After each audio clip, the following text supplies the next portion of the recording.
Dito natin ikakabit to sa may in. Yan, in. Dito sa may plug, idol. Simple lang. 4 lang na linya, mga idol, ang inyong kukonektahan, no?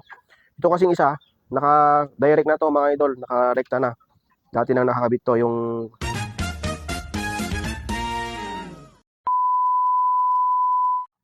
Good morning, mga idol, mga kakabsat nga nagurat for today's video. Another day, another vlog na naman, mga idol. Another tutorial na naman ang ating ibabahagi sa inyo, mga idol. So, ang ibabahagi po natin ngayong araw, mga idol, ngayong vlog, mga idol, ay kung paano po mag-wiring ng DIY incubator po natin, mga idol. At sasabihin po natin dito, mga idol, kung paano at kung saan po kayo makakabili ng ating mga gagamitin sa paggawa ng DIY incubator, mga idol, na hindi po kayo gagastos ng malaki at makakatipid po kayo, mga idol. Hindi mo kailangan gumastos ng malaki para magkaroon lang ng DIY incubator, mga idol. Pag napanood nyo po yung ating video na ito, mga idol, tsak, kayang-kaya mo na rin gumawa ng inyong sariling DIY incubator, mga idol. Ito, papakita po natin yung ating listahan ng ating ginamit, mga idol. At andyan na rin yung presyo, mga idol. Yung mga link, ilalagay natin dyan sa yellow basket at sa comment section, mga idol, no? So yung styro natin box, mga idol, yung big, 400 pesos yan. Fan and temperature control, 265. Bulb, yellow, no? 50. Lamp holder, 35. Tray, dalawa, 45 ang isa. Dalawa yung kinuha natin, so 90. Electrical tape, mga idol, 35. Flat cord, mga idol, ay 100. So ito, ma-adjust pa yan, no? Kasi may ako, mga idol, mayroon akong mga wire dito, yan o, mga nasirang vacuum, kinuha natin yung mga wire. Pwede po yan. So na-adjust po yung ating magagastos, mga idol. So kapag bibili po kayo, ito po yan. Ito po yung computation yan, mga idol. So murang-mura lang talaga, mga idol.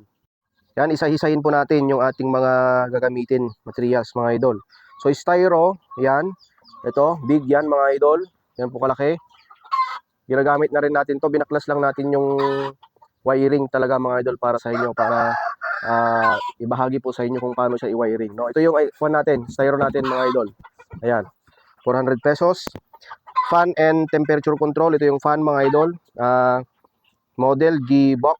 Yan. So, tignan nyo na lang yung link natin. 240 volts AC, 220 volts to 240 volts, 50 Hz, 60 Hz. Ayan. So, matibay siya, mga idol. Actually, tested ko na ito. Nalubog na sa tubig. Hanggang ngayon, gumagana pa. Ayan. Ito na yung temperature control natin, mga idol. So, dalawa na sila. 265. Then, yung bulb yellow. Ayan. 50 pesos. Yung lamp holder natin, mga idol. Tray. Ayan. Ayan. Tray natin. Dalawa. Then, electrical tape. Optional, mga idol. Kung meron kayong mga electrical tape dyan, pwede nyo nang gamitin. And then, flat cord, mga idol. Ito yung flat cord natin. Ayan. Itaso lang. So, sa halagang 1,010 pesos, meron ka ng, magkakaroon ka na ng DIY incubator, mga idol. So, hindi pala natin nabanggit, pero nasa listahan siya, mga idol. Masking tape, 35 pesos. So, ito yon. Ito yung pinambalot natin dito. Hindi na rin natin na-video yan. Pero, simple lang magbalot dyan, mga idol. Babalutin mo lang siya. Paikot. Ayan, o. Yan. Paikot. Yan. Para hindi siya basta-basta masisira. Kasama rin po pala itong takip na nilagyan natin ng masking tape, mga idol. Yan. Yan, para silyado, mga idol. So, bago natin i-install doon sa loob, mga idol, dito muna natin sa labas i-wiring para mas maintindihan ninyo, mga idol, step by step natin na i-wiring yan. Sabihin ko sa inyo, pag napanood nyo po itong ating video, alam nyo na rin gumawa ng DIY incubator, mga idol.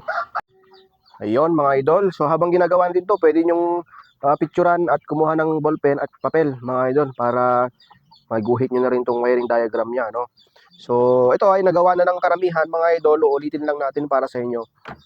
Sa simpleng paraan ay may tuturo po natin sa inyo kung paano i-wiring yung DIY incubator. Gamit itong mga murang-murang kagamitan na ito, mga idol, no? So, unahin po natin to, yung pinaka-main pinaka-main parts natin at mga material, itong ating temperature control, mga idol. No, ito yung pinaka-main, no? Ito yan. So, unahin muna natin yung ating supply na ilalagay, yung galing 220 volts AC, no? Alternating current, yung galing po ito sa ating kuryente sa bahay, mga idol, no? Ito yan. So, ito, pag titignan natin sa loob, in, mga idol, nakalagay sa likod. Titignan natin sa likod, in po ang nakalagay. Yan po yan. So, kahit baliktaran po dito, pwede, mga idol. Ayan. So, ito yan, mga idol, no? Ayan, no? Dito natin ikakabit to sa may in. Yan, in. Dito sa may plug. So, ikakabit natin kahit baliktaran to, okay lang, mga idol. So, simplihan muna natin. Paganahin muna natin mga idol bago natin ikabit doon sa ating box mga idol. Turo ko sa inyo kung ano yung wiring. Tuturo ko muna kung ano yung wiring niya mga idol. Simple lang. 4 lang na linya mga idol ang inyong kukonektahan. No? Ito kasing isa, naka-direct na to mga idol. Naka-rekta na. Dati nang nakakabit to yung sensor niya. Temperature sensor mga idol. So, hindi na natin kasali yan sa wiring. Itong kung lang in tsaka out. No? So, naikabit na natin mga idol yung ating in. Ito yung source natin, 220 source. Yan, dako naman tayo dito sa out mga idol. Saan ba ang connection nito? So, ang connection nito mga idol, yung blower tsaka yung ating bumbilya mga idol. Parallel lang siya, no? Parallel connection. So, nilagyan na rin natin ng wire itong ating receptacle o lamp holder mga idol. Yan, kakabit na rin natin dito. Ito mga idol, kayang-kaya ng elementary mga idol. Kayang-kaya nyo na rin. Elementary, kayang-kaya ito, no? Simple lang. So, kakabit lang natin dito kahit baliktaran mga idol. Dito rin sa kabila. Yan. Kahit saan po dyan sa dalawang linya na yan. Okay lang. Walang problema. So yung blower, kasi nag-parallel sila. Dito na rin natin i-connect mga idol. Yan. Yung dalawang linya ng ating blower. Yung isa rin. Dito rin mga idol. Yan yun, oh. Ito yon mga idol. Nakikita nyo ba? Yan. Kukonekta na rin natin dito. Oh, ayan. So, na-connecta na natin mga idol. Ganun lang kasimple.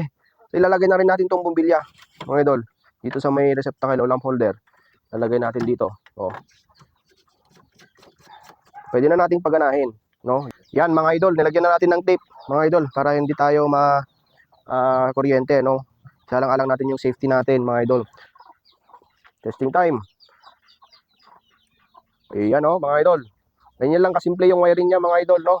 So yung settings natin dito sa thermostat mga idol, gagawa ulit tayo ng panibagong video niyan mga idol. So ang pinakita lang muna natin ngayon yung wiring diagram, so kung paano siya i-wiring mga idol. Yan. So sana po nasundan po ninyo yung ating pag-install ng wiring diagram ng ating DIY incubator mga idol, no? Yan po. So dito po sa kuan mga idol, bago tayo magtapos, ayan, dito yung ating sensor mga idol. So ang temperature natin ngayon mga idol is nasa 33.2. So pag nilapit po natin dito, kasi siyempre mainit tong yellow light natin, magbabago yan mga idol. Yan. So yan, oh, naging 34.6 na siya. So hindi na natin muna ipapakita yung whole demonstration ng temperature nito ngayon mga idol.